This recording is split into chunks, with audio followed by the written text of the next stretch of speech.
Hello all, this is the Owl. So, what exactly makes things scary? It's a strange question to be sure, but an interesting one nonetheless. Is it gore? Is it horrible things happening to nice people? Stuff like...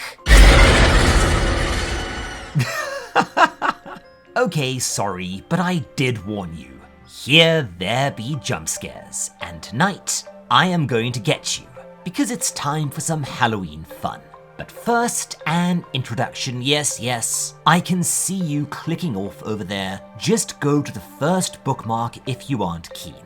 So, Masaaki Nakayama is one of the greatest minds in horror today, and I don't say that lightly. Arriving on the scene with the obscure and wonderfully sparse Fuan no Tane, less a coherent collection of stories, and more a bunch of weird, frightening, macabre, or just odd microtales. Vignettes, essentially. It didn't make much of a splash, but dedicated horror aficionados spotted just how genuinely unsettling the man could be when his stories hit home. And hell, the manga even got a dreadful movie adaptation in Japan, which does, bizarrely enough, seem to be the mark of a fantastic horror manga. It was followed by a follow-up manga, Fuan no Tane Plus. While neither of these were perfect, and a lot of the stories were more odd than frightening, with maybe a 50-50 split between stuff worth reading and stuff worth ignoring, when the scares did land, let me put it this way. I am pretty much immune to horror. I cannot think of the last movie that scared me. Okay, yes, but that's an exception. However, after reading Fuan no Tane, I was in the bathroom brushing my teeth, Mrs. Owl crept in behind me to get something, and I think there's still a dent on the ceiling.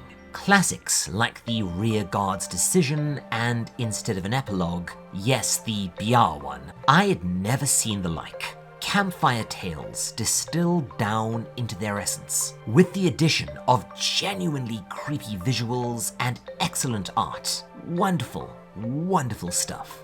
This was followed by the amazing PTSD Radio, a far more consistent and frankly terrifying collection, this time a loosely connected series of vignettes, forming a story told out of order about a horrific being known as the God of Hair, emerging into our world and wreaking havoc. Except that the actual story was allegedly cursed, and the intervention of some supernatural force made Nakayama stop writing it. You can see my deep dive on this elsewhere. Apologies in advance for my butthole audio. And yes, this is the other thing about Nakayama.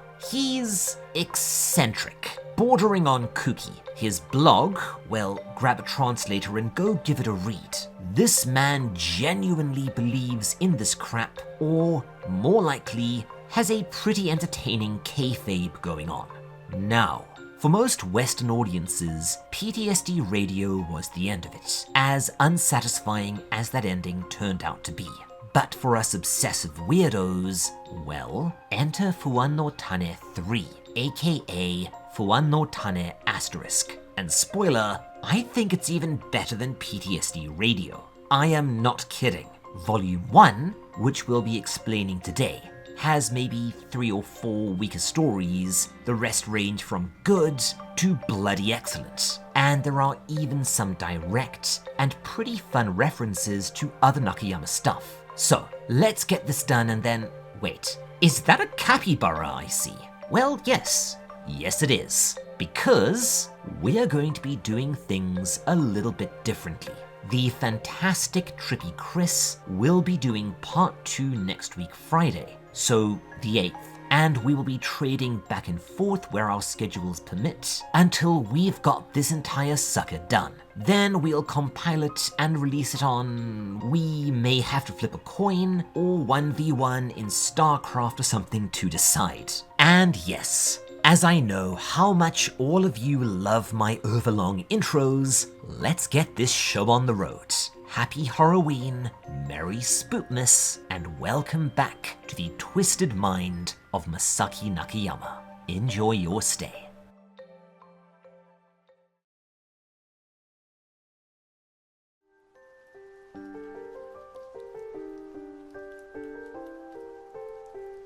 We open on our prologue and immediately get to grips with one of Nakayama's most common themes: urban areas creating uniquely eerie places. For instance, the subway stairs at the dead of night when nobody is around. And oh right, see, this manga does not have an English release at all. Allegedly, there is a scanlation in the wild, but I could not, for the life of me, find the bloody thing.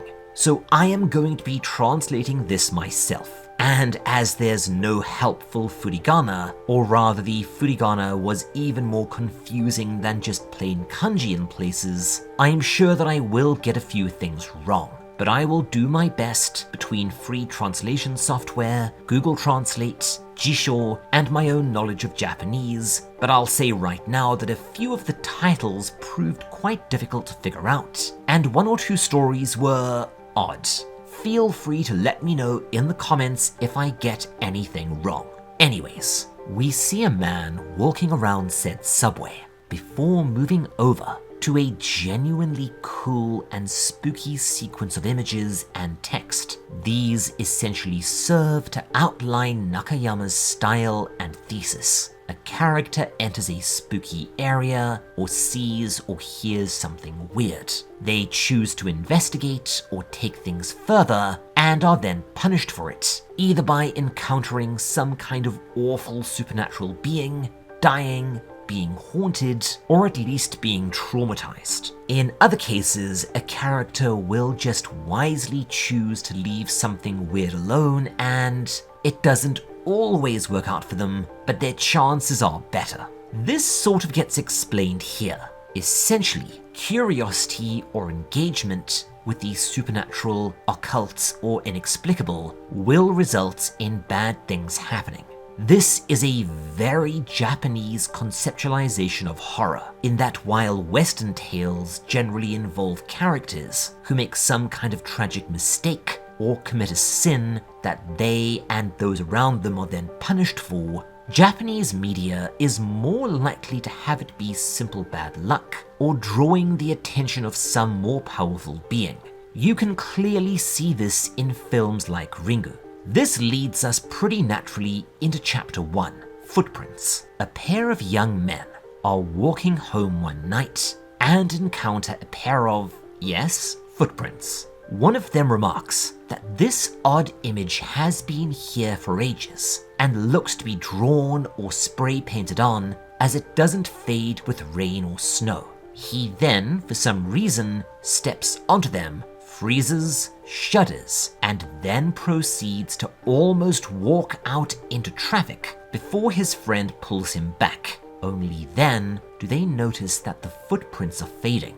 I guess they were some kind of, I don't know, intrusive suicidal thought manifested, an atypical haunting. It's not an especially strong opening story, but don't worry, we'll get there. Chapter 2 is, oh yeah, here we go with the good stuff. It's called Grandpa Teeth and opens with several elementary school students discussing the titular urban legend. A creepy old man who follows and then bites kids. Their teacher listens indulgently, remarking that kids have such amazing imaginations, and that this reminds him of campfire tales and urban legends he knew as a lad. Stuff like the Jinmenken, a dog with a human face, and yes, if that sounds familiar, the manga Jinmen is a direct nod to this, or Kuchisake Onna, the slit-mouthed woman from Japanese campfire tales dating back to the frigging Edo period.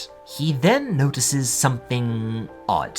There is, indeed, a weird old dude following them, and as he watches, the old man turns to look at him over his shoulder. Only his head keeps turning, his neck cracking until it turns 180 degrees and... oh, holy crap! Yep, that's going in the thumbnail. Also, is that a freaking Chakushinari reference? The Western remake of all things. I'm probably reaching, but still, no. This is an awesome and very different scare when it comes to Nakayama's general designs. The eye mouths, love them. No notes for you.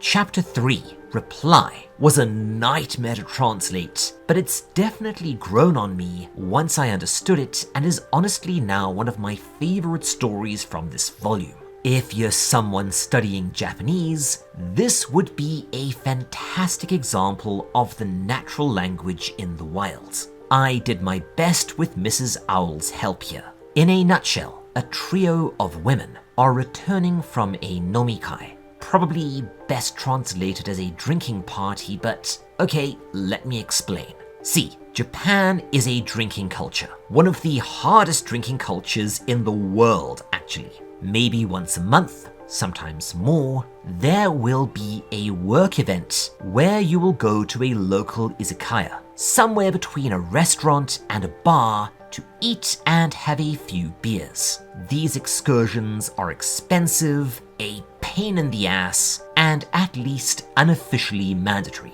And there's a much larger drinking event a few times a year, generally at a hotel or ryokan. It's somewhat normal to, after the official nomikai, split off into several smaller groups for the nijikai, or second party, I guess what you'd call the after party. It's usually karaoke. And then, after this, what we would jokingly refer to as the sanjikai and yonjikai, which are not actually things, but would translate into third and fourth party, where we would usually see a handful of people eating dried squid and drinking horrible bathtub moonshine at the geography teacher's house at 4 a.m. Anyway, as per their dialogue, a lot of which is bordering on incoherent due to them being pretty drunk, they always go to the apartment belonging to a specific member of the trio, as it's a bit bigger and a lot nicer than the others. This fancy pants apartment has an intercom system,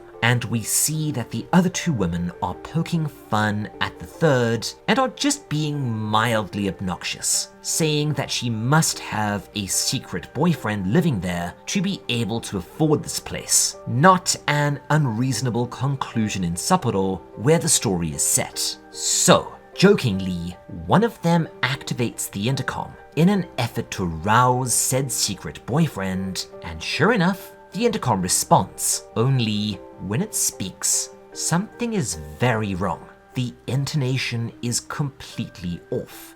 Then it appears to hang up, then pick up again, then hang up, all while talking almost coherent gibberish. And this is done very cleverly with weird emphasis in some words, and even writing the Japanese in katakana to indicate that it sounds just not right. Then we learn that no, this woman does in fact live alone.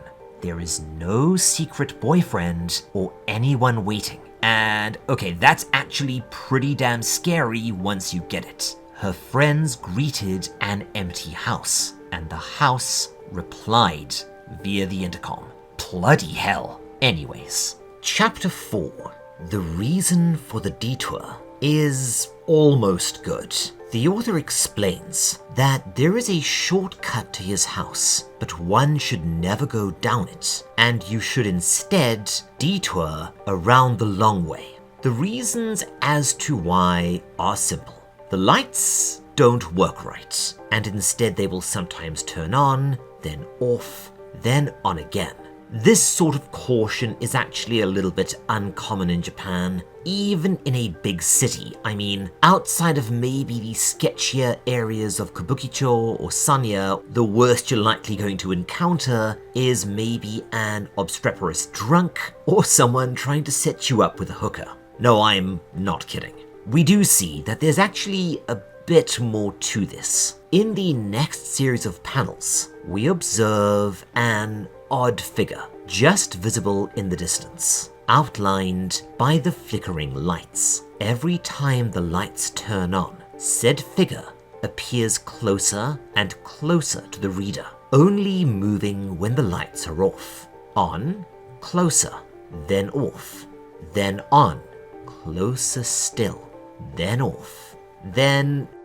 no, okay, that is way too funny to be scary. Nakayama, what were you on when you wrote this? This feels like a meme reaction. Honestly, someone caption this please, and put it into memes on our Discord channel. I will pin the winner for a bit if we get any really good ones. That said, a cool build-up regardless, but that reveal is pants. Next, Chapter 5. Or I Hate Photos is simple and, again, fine. It's more of your classic Nakayama fare that you'd find in his earlier manga, without doing too much to elevate or update it. Don't worry, we will get to those stories a bit later. A couple have ordered what looks like some delicious nabe, a shortening of nabe ryori, somewhere between a soup and a stew, often served with noodles, and as is sort of the norm in Japan, the girlfriend is taking photos of it. Yes, this is a thing everywhere you go. And, oh wait, as someone who literally can't remember when the last time him and his wife went out for a bite, is this a thing in the West? She asks why he isn't snapping pictures, to which he responds that he just isn't any good at it. However, we then see that the real reason is... okay, I guess that it's because when he tries, this bloody atrocious thing appears looking at him. Yeah, that's actually a pretty creepy concept. But mate, have you considered getting, a new phone? Because I suspect that either your phone is haunted, or perhaps more frightening, is an Apple product. And yes, now I want to see a story where someone takes a haunted iPhone into tech support. Someone make it happen. Where the hell was I? Oh right, if you do and you're still seeing the thing, you may have a bigger problem. Next, Chapter 6 is titled, I think that means why, and I really like it. We get a bit of exposition. A plumber shop, long abandoned, plays home to an eerie sight. The owner died some time ago, but if you pass by the shop at the right hour and look through the window, you may see a ghostly figure in overalls standing there, staring out at the street beyond. Now, this isn't actually too common in Japan, the empty shop, not the ghost, where people have a tendency to live on the same premises they work if they run their own business. A woman passing by notes the weirdness of this and wonders what's up with the figure, especially since she cannot see its head. Only then, she looks up slightly and... meep. Yeah, that's freaky as hell. We also get the implication that he was okay, I see you YouTube bots looking at me, a self-uninstall done via hanging, which makes sense as, okay, see. That little date and handful of kanji on the bottom right is a location attached to most of the stories. This one identifies it as having taken place in Suginami Ward in Tokyo, which has a fairly notorious rate of self-uninstalling in such a manner, inexplicably quite a bit higher than most of the rest of the city. It's a fun, if macabre, cultural nod. And from here, we see the volume really take off running before it runs out of steam a little after we pass the halfway mark. This is also where we enter what is probably the most legitimately frightening part of the manga, so before we dive in, I think it's time we took a short break. Let's all go to the lobby. Let's all go to the lobby. Let's all go to the lobby to get ourselves a treat.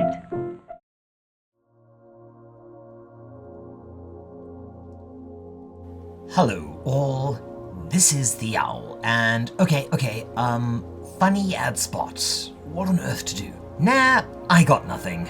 But believe it or not, I wrote a novel. Am writing a novel. Will write a novel. Well, all of the above, honestly. It's called Elven Path, and it's how would I explain this? 1 part Fuan no Tane, 1 part Stephen King, 2 parts Silent Hill, 2 parts haunted house found footage movie set in South Africa, except it's a novel. Not only that, I am turning it into something between an audiobook and a radio play, and the first sizable chunk is now available. At present, a Patreon subscription of any tier will give you access to not only your standard array of patron perks, such as early access to videos, patron-only videos, input on what manga I'll cover, and a whole host of fun stuff over on the Discord, but you'll also get access to this thing. And let's just say, it's only the beginning. As we progress, it'll be updated with more chapters as I polish and record them, and hopefully early next year, we'll begin incorporating a series of incredible illustrations Mrs. Owl is currently working on. So yeah, if you wanted to support the channel and buy Baby Owl some winter clothing, or Mrs. Owl a Christmas present, this could be the excuse you need. And with that, let's get back to the horror.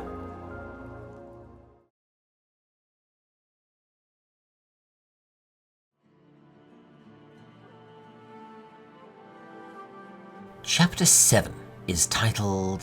Okay, I don't know these kanji, but Google says after image, so we'll go with that. It's awesomely creepy. A man enters the public bogs at night and sees a shadowy figure appearing to be upside down by the urinals, and then it vanishes. Uneasy, but badly needing to piddle, he begins to do his business, not noticing that, yeah, this horrible thing is basically floating around upside down near him. But eventually he does, only to realize that it's now looking at him.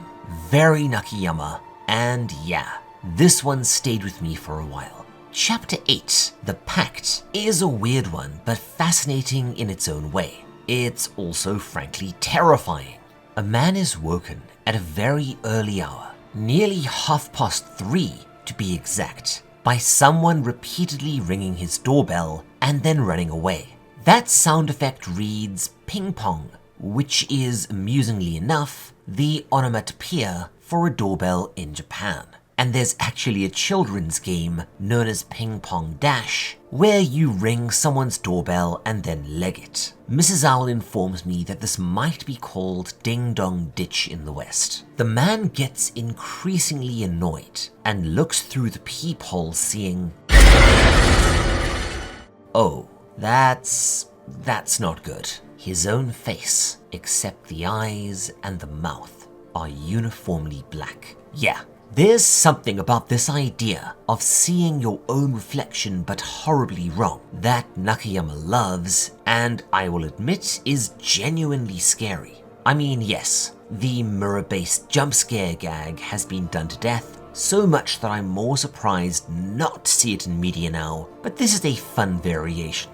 Anyways, now unnerved, he rapidly becomes terrified as the thing outside begins rattling his door frantically, trying to get the handle open, just getting louder and more frantic, and attempting to gain entrance to his apartment until he eventually flings the door open, ready to fight, only to see, oh, that's a paper effigy resembling the man with the distinctive empty eyes and mouth.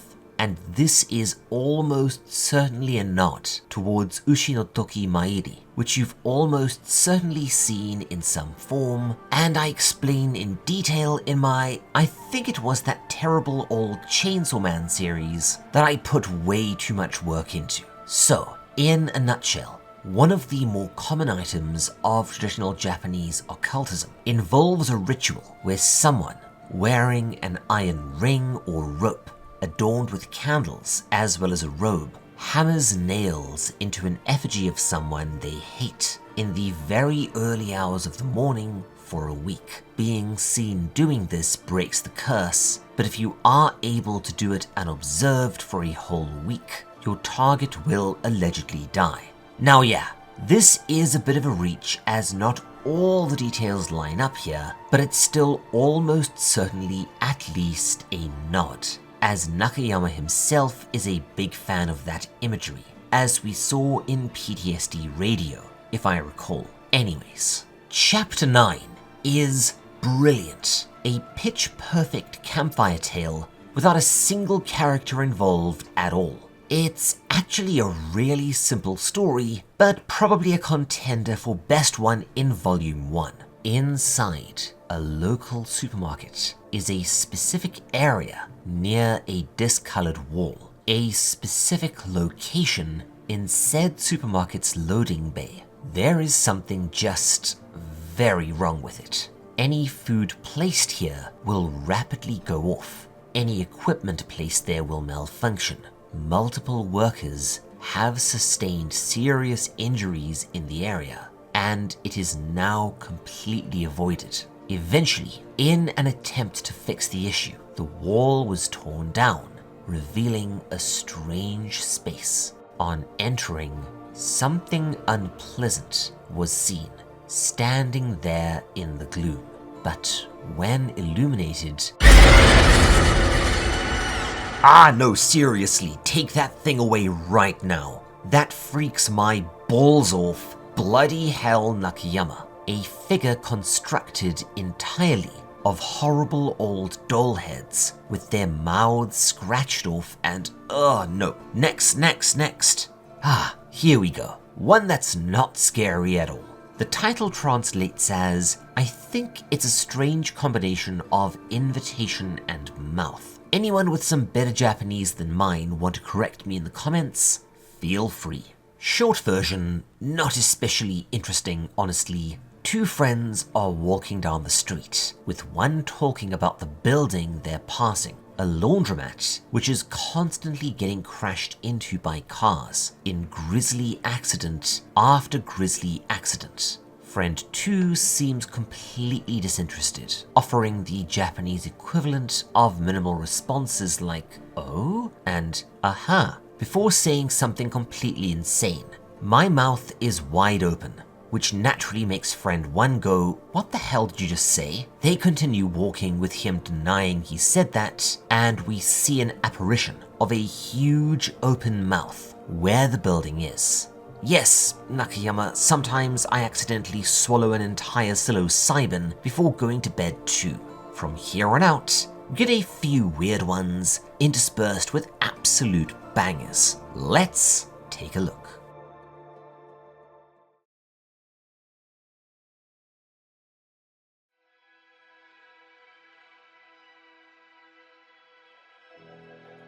Chapter 11 translates as something like indecisive. And I'll be honest here, it's not my favorite. A pair of women are looking for a place to eat, but one of them keeps poo-pooing every restaurant they pass, saying that she wants one that isn't so crowded, which confuses her friend as, well, most of them have been all but deserted. Of course, the somewhat predictable punchline is that she's seeing shadowy figures at every single restaurant because she's being haunted and they are following her from stop to stop. Yeah.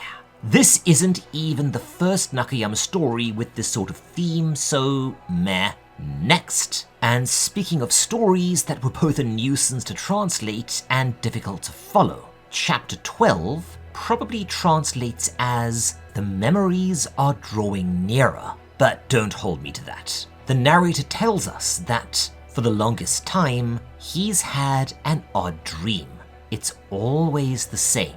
In this, he sees a ruined and overgrown structure of some kind of like a bad VHS tape, noise and static everywhere, as well as a general sense of sadness. The dream continues, with him seeing various angles and impressions of said structure, and he eventually starts awake, wondering what the dream means. He heads off to work, then sees the structure from his dreams. Nope, no clue. Great art, great atmosphere, but maybe someone here can tell me what the hell is so creepy about this. Or is it just one of those stories where Nakayama decides to be weird? Whichever it is, next. Chapter 13 is short, sweet, and vintage Fuan no Tane. It's called There Is Something Behind Me. A young man remarks that, sometimes when we're walking alone at night, we'll get a sudden sense of something behind us. This feeling will grow into a certainty that, whatever it is, it's watching us, and that it's just one of those weird things that we shouldn't pay too much attention to. He also says that... Haha, sorry, I couldn't resist. Yeah, sometimes that feeling isn't wrong.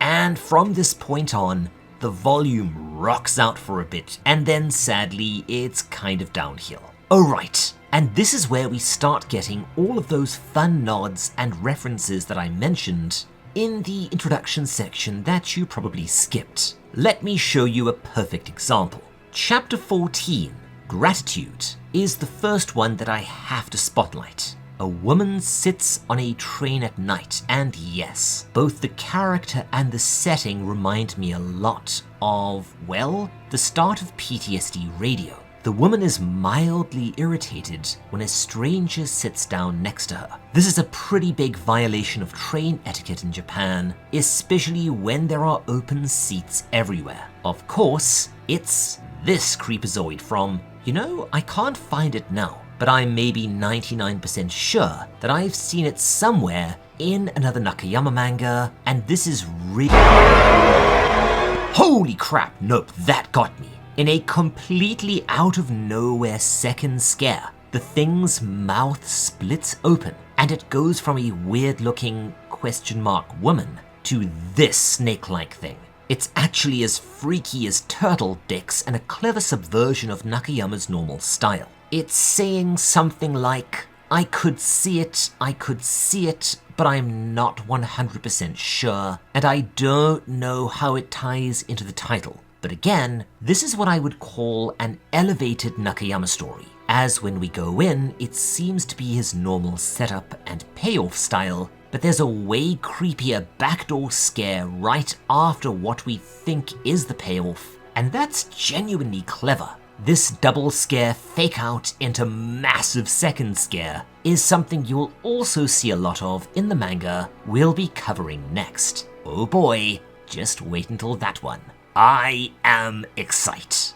Chapter 15, Warning, is odd but simple. A boy finds a hole in a wall saying, "Don't peep," I think, which either whoever wrote this is an utter bastard or does not understand how people work at all. Of course the boy does, and we hear some sort of impact, then we see that his eye is now full of holes. Okay? Are you just trying to poke people with trypophobia? Is this a nod to that one Junji Ito story? Whichever it is, next. Chapter 16, Noise, isn't scary. It's just weird, and I have to wonder if Nakayama might be trying his hand at some light social commentary here. The narrator remarks that he takes this passage down into the subway and that it's pleasant and safe most days. However, today, a weird-looking stranger is running around yelling incoherently at people, to which he responds that he just won't make eye contact and hope the stranger leaves him alone.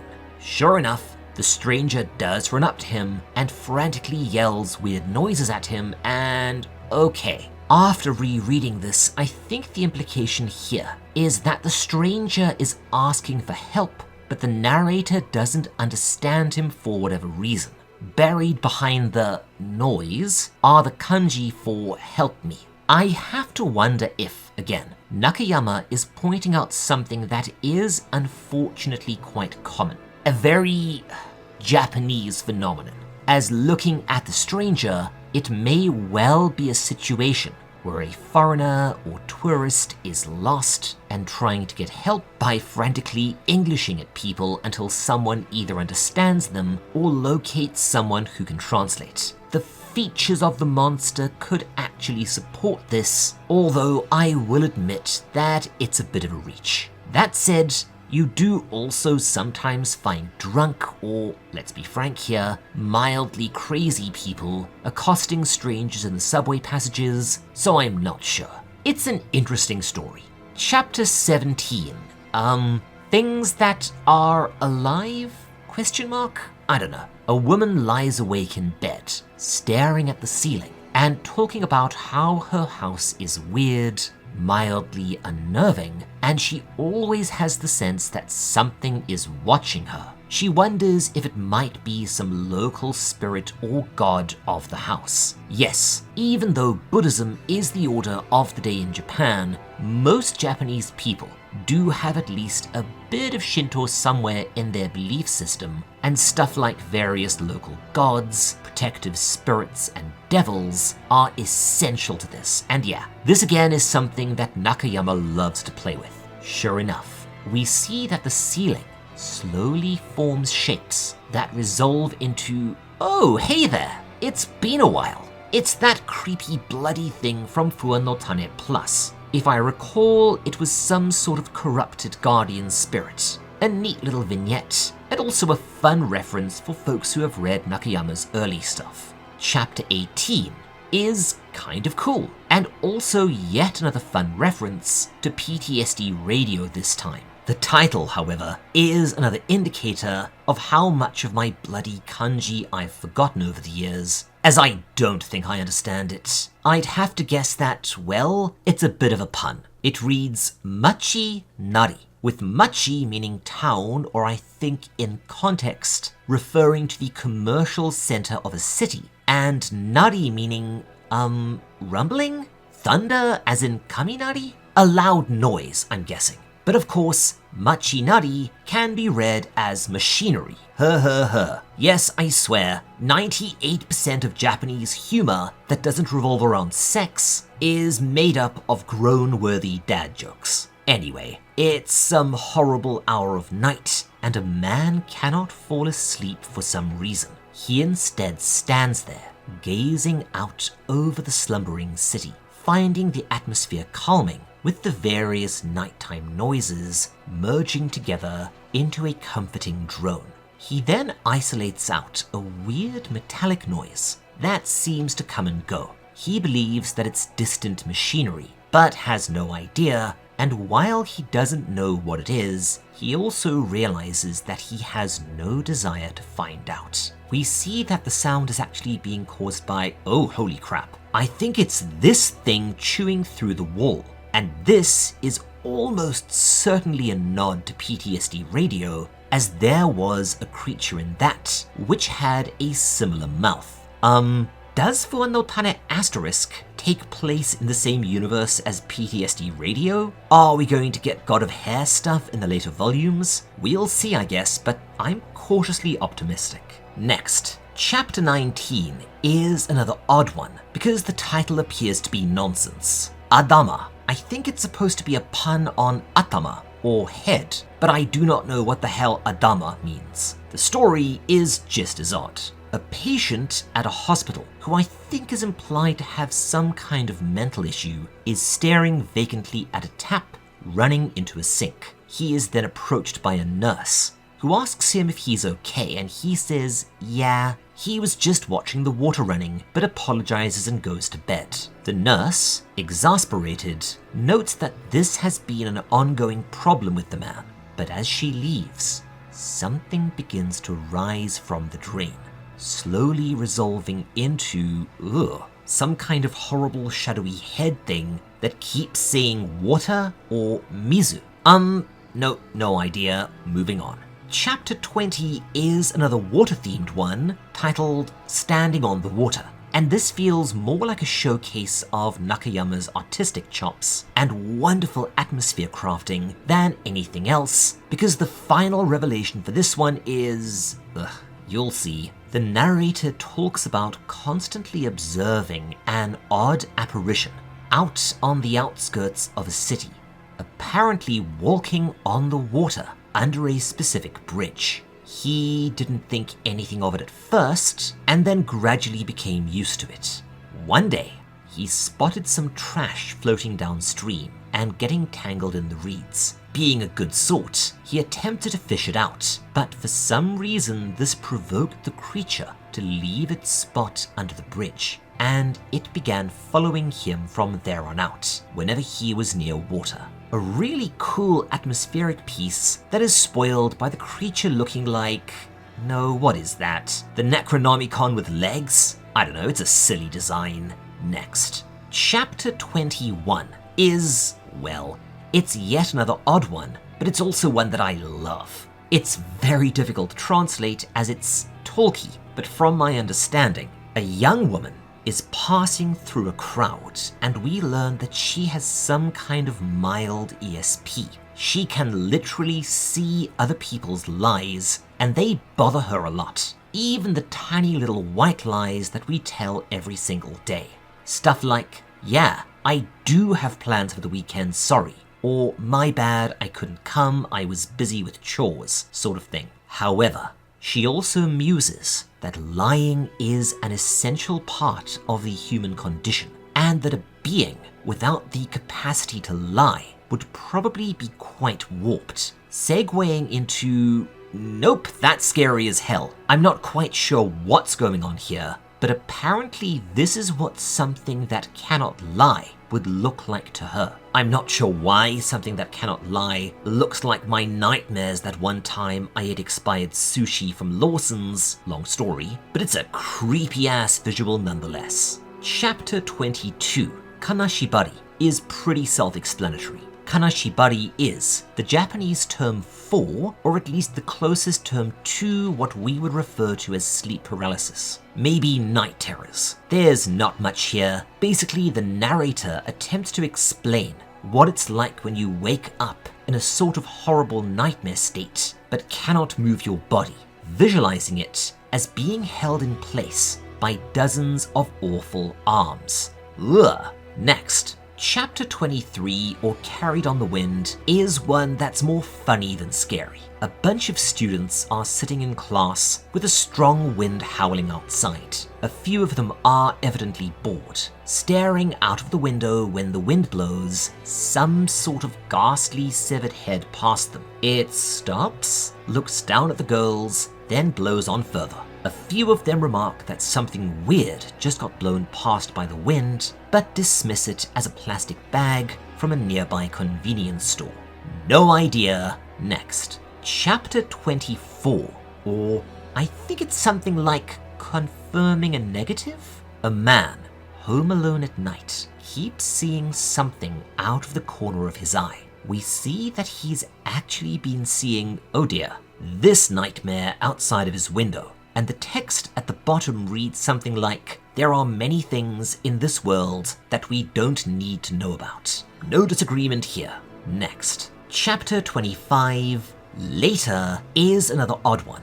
A man sees footprints on the side of a new apartment block. He's astonished to see them walking down a vertical wall, seemingly fading into existence before his eyes, and believing it to be a pretty neat high-effort prank, he calls his friends. They show up, but don't see anything, and are mildly annoyed, but sure enough, the footprints begin to appear again. It's actually a pretty cool setup, but the payoff, just a pair of mangled, ghostly feet, is dumb. Next. Chapter 26, Reversed, is, finally, a good one. Actually, this one is straight up awesome. A teenage girl is looking at her face in the mirror and tells her mother that there's something wrong. Her mother jokingly tells her that yes, her face will in fact change as she gets older. The girl clarifies that while her face is fine in photographs or selfies, when she looks in the mirror, there's something very, very off. Firstly, it appears to be horribly burnt, but worse, she realizes that while the mirror should be inverting left and right, it's not, because it's not a reflection at all.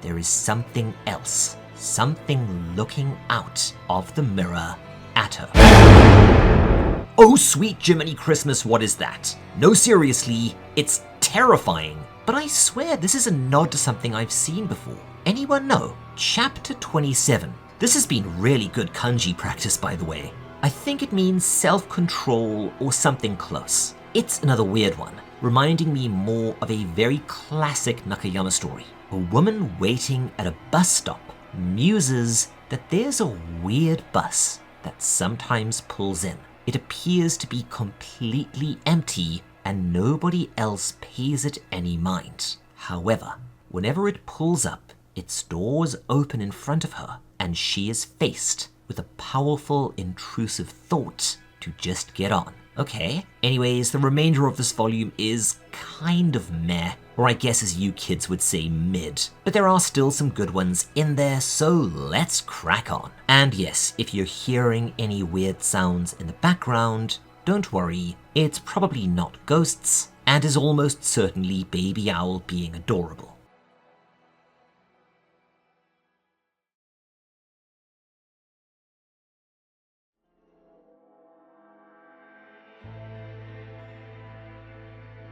The final portion of the volume is, you know what? Let's just take a quick look, because I'm already not going to be able to sleep tonight. That one with the mirror was a lot. Spoiler, it's not great, but it does pick right back up in volume 2, which I will leave to the esteemed Trippy Chris next week. Don't forget to head on over there and sub. All links are in the description as always. Regardless, Chapter 28, Pair or Duo, is interesting. A very simple setup. A man with some sort of non-specific health problem goes to the hospital for blood draws once every 2 weeks, and sometimes, in the waiting room, he will spot what appears to be a pair of identical twins. Slightly oddly proportioned old men, only differentiated by their outfits. He remarks that if you watch them closely and keep watching, well, very odd stuff starts to happen. This, essentially. Holy crap. I don't get it, but I have to wonder if this might be a vague allusion to the trope of doppelgangers in Japanese mythology, ditto Japanese horror media, which are... Okay, so, in brief, Japan has always had a strong belief in different kinds of ghosts and spirits. Some of these are benign, and some are not benign at all. You probably know the Onryo, or vengeful ghost. Sadako would probably be the best known one in popular culture. However, one of the most interesting and also the most dangerous is the Ikiryo, a seeming contradiction in terms, as it translates into living ghost. Basically, to create an Ikiryo, something must happen for a portion or all of your soul to escape while you are still alive and then become a ghost. This will then seek out people who have wronged you, taking either your form or more commonly their forms to frighten, kill, or curse them, or sometimes even possess them.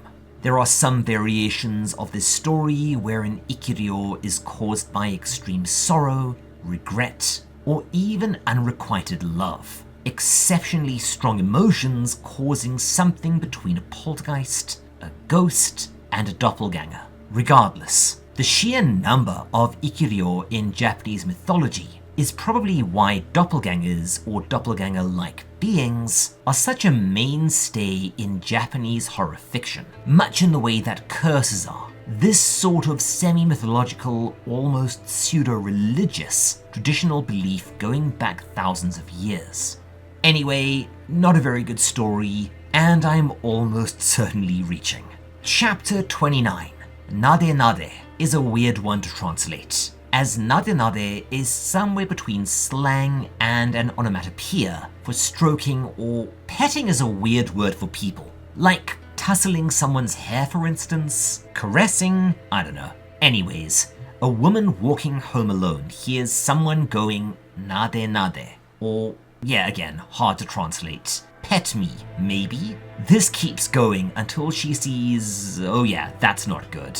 This thing saying that the wall is too high for it to get over. Lady, I just keep walking. Chapter 30, Liar, should be one of my favorites, honestly, as I love the setup. But the payoff is a dry fart. 3 young boys are playing outside on a local hill, and it's getting late. They enjoy teasing the youngest of the group by suddenly yelling and then pretending to run away from something behind them, which scares the hell out of said kid, also causing him to flee, much to their amusement. This goes on for a while, despite him telling them to knock it off, and then he suddenly screams and runs off again. They tell him that they're bored of the game now, before looking behind them and in... This is probably a double spread in the manga, and would be really cool structured like that. Man, I hope we get an English release of this someday. We see their horrified faces as they realize that something is charging down the path towards them. Only it's...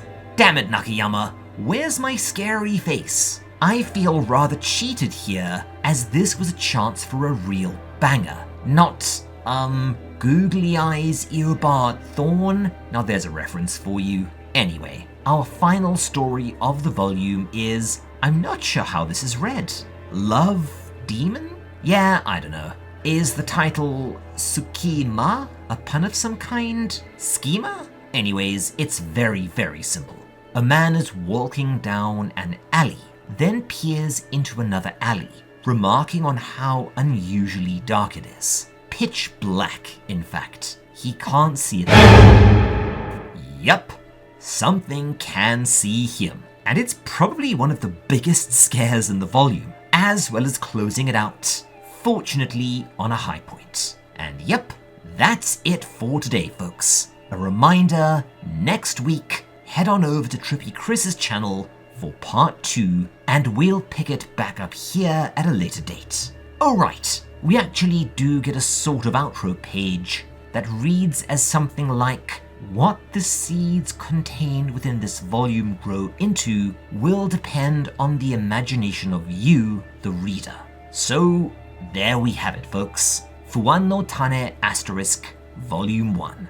As a whole, I actually really dig it. Sure, not every story's a winner, especially in the last third of the volume, but as a whole, I think it's probably some of Nakayama's strongest material. And yes, again, hopefully one day we can get the entire Fuan no Tane trilogy in English, because it really is far too underrated and obscure. And with that, I will leave you all to your spooky fun times. Enjoy your candy, and have a good night. Anyways, before we finish for the day, I just want to give a huge, heartfelt owl thanks to our amazing patrons, without whom we legitimately could not continue making these videos. Cheshire Quill, Molly McEvoy, Mew Haku, John Knepp, Hunter Hexon, Adclear Andrew, Nate Corbin, Fluffy Burb, Camoleon, Endymion, Jake, Lance Goebel, The Empress, Simone, Squid, The Hedgehog Gamer, Rafferty, Hashtag Hermit, Yorgborg, William, Catstown, Oishipan, RJ Grendelsire, Erin Arnold, Callie Caris, Sallyface, Mootle, Mike, Ranger Danger, Rose Montgomery, Inukia Koji, Cal Core, Opinion Custard, Robert Dote, Wargle, Hunting for R2D2, Piece of Yeast, Eleanor, Crazy, Question Man 6, and Cheddar. I also want to give an even, extra special thanks to Jathis, Polite Crow, and Uto, our Albard patrons. Seriously, what can I even say here? That is amazingly generous. If you enjoyed this video, why not stick around? Like, subscribe, and all that good YouTube stuff. And if you fancy another good long video, Made in Abyss and Uzumaki are that away. If you want to help support this channel, feel free to check out channel memberships or our Patreon. All links, as always, are in the description. A subscription of any tier gives you access to early videos, some exclusive things, including something pretty big releasing on Halloween, and all sorts of Discord perks. If you fancy something different, Mrs. Owl's art commissions page is also linked in said description. Otherwise, cheers my friends, take care, and I will see you all next time. Until then, this is the Owl, signing off.